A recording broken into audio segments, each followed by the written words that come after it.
Well, hello again, wage slaves and dreadfully devoted interns. Tonight's tale is a corporate horror story. The kind that starts with a name badge and ends with a blood pact. Our newest recruit, a poor soul named Elliot Crane, temp worker, paper pusher, and soon permanent resident. So grab your complimentary mug of despair and clock in, kiddies. We call this one Employee of the Month. Elliot Crane hadn't even made it through orientation before he regretted saying yes. 3 nights. That's how long he'd temped here. Just 3 agonizing nights of orientation modules and broken vending machines. It felt like an endurance test without a finish line. He never meant to stay. He told himself that 100 times as he rode the creaking elevator up to the 13th floor of MacroSys Solutions Incorporated. It was just a fill-in gig, some temporary data cleanup, just a paycheck until something better came along. Maybe a startup, maybe a job with Windows. But MacroSys had a way of absorbing you. Low effort, high pay, the job board had said. Quiet hours, 10 p.m. to 8 a.m. When he'd signed on with the temp agency, the recruiter had practically begged him to take the MacroSys gig. It's a little off, she'd said, but they pay above market and never check references. So he showed up, kept his head down, and tried not to ask why no one ever seemed to go home. The office lighting was never fully on, just a dim flicker that made the shadows stretch as he shuffled between cubicles, balancing a thermos of stale coffee and a laptop heavier than his optimism. His temp badge, laminated and clipped to a fraying lanyard, fluttered like a flag of surrender. MacroSys was one of those sprawling megacorps with a vague mission statement nobody really understood, and an HR department that sent daily emails filled with buzzwords like synergy, empowerment, and scalability. The kind of place where meetings about meetings sucked all the air out of the room and then billed it back to you. The cubicles on his floor looked like every other dead-end office in America. Gray-washed walls, carpeting that smelled like hot dust, ergonomically unfriendly chairs. Except the windows were blacked out permanently. The office echoed with rhythmic typing. No one ever looked up as he passed. The kind of office where personality went to die. The few coworkers he'd seen had been odd. Just a blur of khaki slacks and glazed eyes. One wore the same blank smile he'd seen on mannequins. Another nodded excessively at nothing, eyes glassy, fingers twitching like a puppet cut from its strings. The break room was worse. He made the mistake of entering during his 3 a.m. lunch. The lights were too bright. The microwave hummed, even unplugged. And a cork board on the far wall held only one piece of paper. A printed JPEG of someone else's face with the caption, "Do not promote." On his 3rd night, Elliot already felt it happening to him. He sat at the cubicle, slowly clicking through spreadsheets when a pair of gray hands slid a cardboard box onto his desk. Inside, a ceramic mug with the MacroSys logo, a paper crown, and a certificate laminated in thick plastic. Employee of the Month, Elliot Crane. Congratulations. Please report to the break room at 12 a.m. for your promotion ceremony. Yes, really. There was no explanation, no smiles, just the box. Across the aisle, a woman named Cheryl peeked up from her cubicle and whispered, "Oh, you got chosen." Elliot blinked. Chosen? She nodded once, then immediately lowered her gaze back to her screen. He looked around. A few other coworkers glanced his way, some with curiosity, others with something closer to pity. That was helpful. Elliot leaned back in his chair and laughed. It had to be a joke, a weird company prank. He was still figuring out which way the elevator went, and without getting lost in the maze of glass offices and gray cubicles, it had to be a mistake, right? He became aware of the rumors about the founder by accident. Not in an email, not in a meeting, from muttered exchanges he overheard in the hall between coworkers. He's back on site. You can feel it in the vents. No one promoted since Ian. That was, got any incense? I'm fresh out. You know he likes the smells. They never said who he was, but they all said the same thing when Elliot walked by. Congrats, man. Real go-getter this one. Big things coming your way. He didn't like it, but curious and a little apprehensive, Elliot decided he'd play along. That night, the break room television, usually stuck on static or an endless loop of safety videos, flickered to life with a new announcement. Employee of the Month, Elliot Crane. Ceremony at midnight. Attendance mandatory. Dress code, business casual, plus demeanor of sacrifice. Elliot wandered the halls of floor 13, trying to work up the nerve to leave, but every elevator button had changed from numbers to odd symbols. An eyeball, a spiral, a briefcase with teeth, none of them responsive. Every stairwell was sealed with a card reader that didn't accept his badge. And worse, he could hear something following him in the walls, a wet clicking noise just a step behind. Until he stopped walking. At 11:15, the emails started. Subject: Employee of the Month Initiation. Final reminders. As our selected candidate, you've demonstrated exceptional traits for leadership. Docility under duress, resistance to existential dread, low familial entanglement. Please review the following instructions carefully. Remain seated. Do not speak unless spoken to.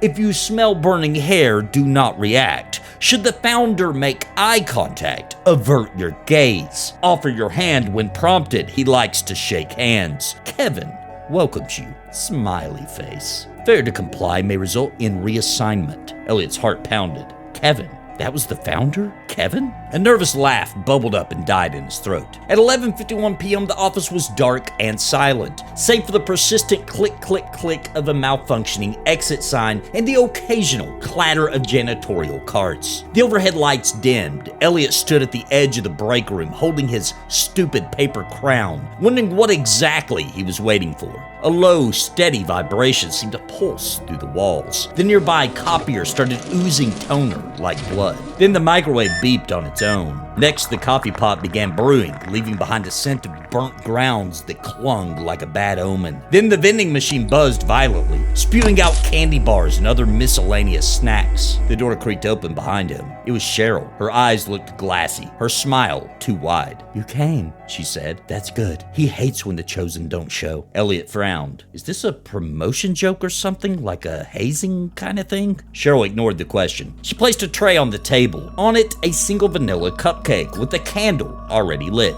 The flame flickered green and a note reading, "Welcome, host." Host? He asked. She wasn't alone. Other employees entered the break room, silent, shuffling, all of them wearing paper crowns, faces waxy, smiles glued. They stood in each corner. No one blinked. No one spoke. Elliot took a step back. His internal voice was whispering, "Run." But the ceremony was starting in a few minutes, and honestly, he wanted to know what the hell was going on. At 12 a.m. sharp, the TV mounted in the corner of the room switched on again. At first, static.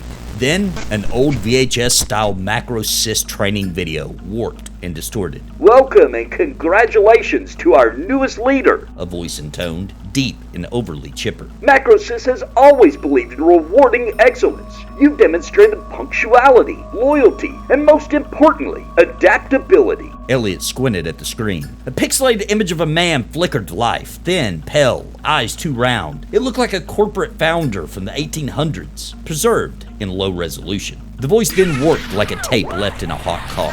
"Success is sacrifice. Promotion is pain."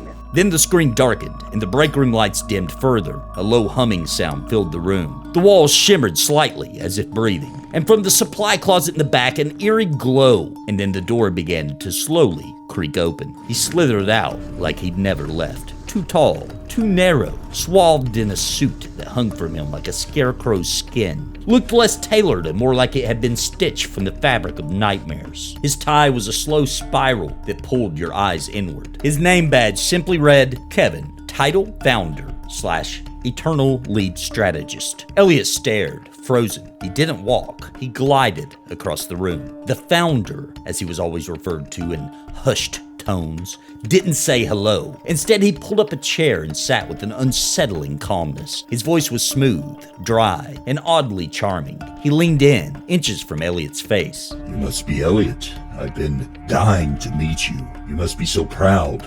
3 days and already you've shown such promise." Elliot swallowed. I don't understand. Of course not. That's what makes you perfect. Elliot forced a smile. Thanks, I guess. Still trying to figure out what I actually do here. The founder chuckled, but it sounded like gravel grinding against itself. That's the beauty of MacroSys. The work is less about what you do and more about what you become. Cheryl offered Elliot the cupcake. Her hands were trembling now. Blow out the candle, dear. What is this? Elliot asked, shrugging off Cheryl's offer. Kevin chuckled. Oh, the usual onboarding stuff. Quick paperwork, little light possession. It's all very routine. I don't want this. Kevin raised an eyebrow. You applied, didn't you? No, I applied for a temp job. Kevin sighed. And look how well you performed. So obedient, so unnoticed, so open. Elliot opened his mouth. Nothing came out. Kevin smiled. His teeth looked a little sharper than before.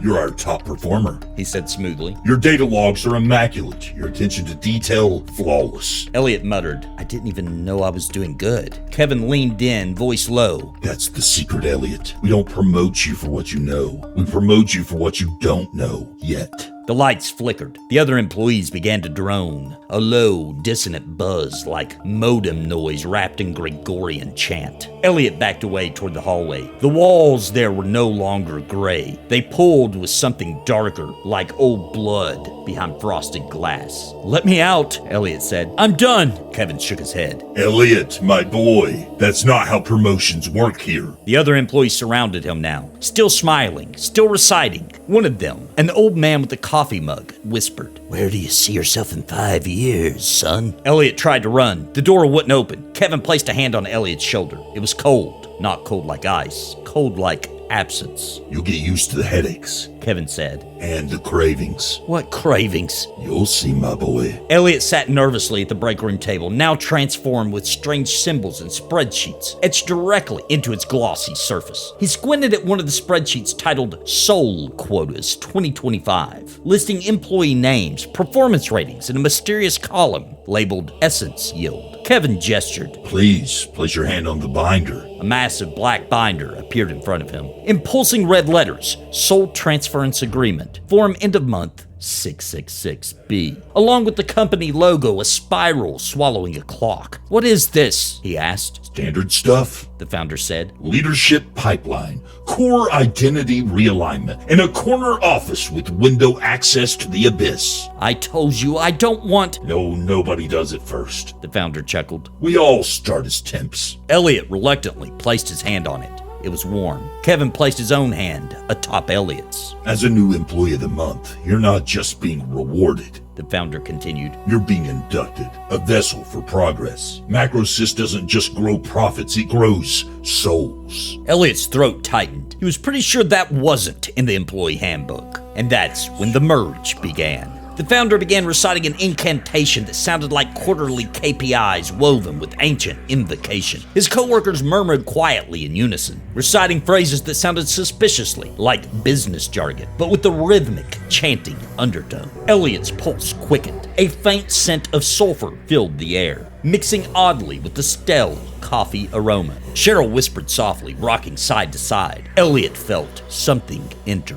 Not like a spirit, not like a ghost, more like a second pair of eyes from inside. Elliot's body felt strangely light, like he was slipping between spaces. He felt it first in his fingertips. Memories that weren't his flashed across his mind. Boardrooms flooded with blood, marketing pitches whispered to dying interns. Entire fiscal quarters where the sacrifice ratio was just right. He gasped. What was that? Kevin beamed. Just induction. Relax. The chanting rose. Elliot's body jolted as something slid into place inside him, like another version of himself made of ash and ink and hierarchy charts. His mouth moved on its own. I accept the role. Kevin leaned back, satisfied. See? Knew you had it in you. Just as Elliot felt himself pulled fully under the company's grasp, the founder paused and sighed heavily. Honestly, it's exhausting. The turnover these days. You'd think souls were a renewable resource. And then, anticlimactically, Kevin stood, dusting off his suit.